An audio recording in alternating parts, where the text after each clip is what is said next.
Happy Aloha Friday, Reality Ohana. Hope you're doing well and you are experiencing the presence of the Lord in your homes this week.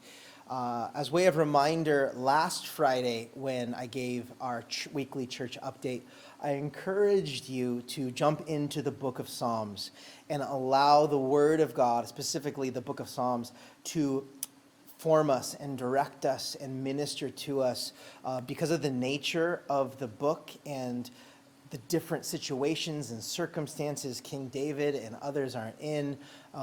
We see that God meets them wherever they're at. And I want to read with you today and allow it to just be a prayer for you. Psalm 63, this is a Psalm of David.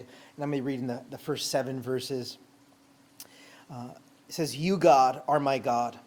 Earnestly I seek you. I thirst for you. My whole being longs for you. In a dry and parched land where there is no water. I have seen you in the sanctuary and beheld your power and your glory, because your love is better than life.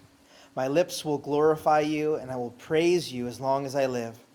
And in your name I will lift up my hands. I will be fully satisfied as with the richest of foods. With singing lips my mouth will praise you. On my bed I remember you. I think of you through the watches of the night, because you are my help. I sing in the shadow of your wings. I cling to you, and your right hand upholds me."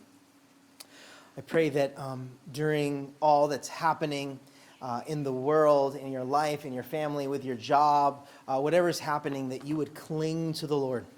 You would draw near to him, and he would draw near to you, and you would experience him. And want to make sure that this season that you fully engage with what is happening at the church. I obviously know that this is much different, and there's not as much going on, and we're doing things differently.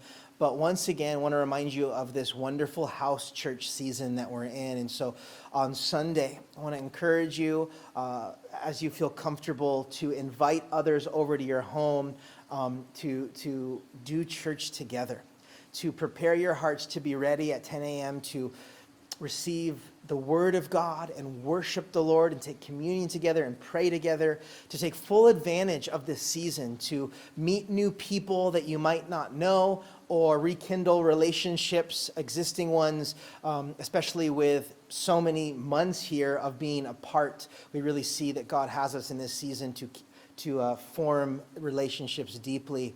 And also, I just want to remind us of Tuesday nights, every Tuesday night at 8 p.m., kind of later, so that parents with young kids can hopefully put them down and join us for the prayer meeting. But we have a prayer meeting Tuesday nights at 8 via Zoom. All the info is at realityhonolulu.com. But we'd love for you to join in. Right? If there's ever a time where the church needs to gather and pray and seek the face of our God, to come and be present in all that's happening in our world, it's now. And so I want to encourage you to that.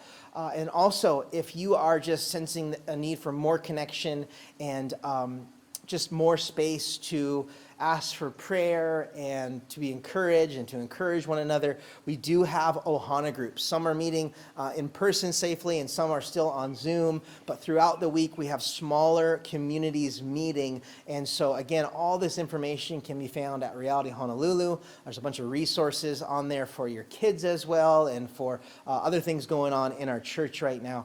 But church, this Friday, going into this holiday weekend, I want to remind us to point our eyes on Jesus, the author and perfecter of our faith, and allow his word and his spirit to form us and shape us and lead us and guide us in this season. Love you, and I'll see you on Sunday. Aloha.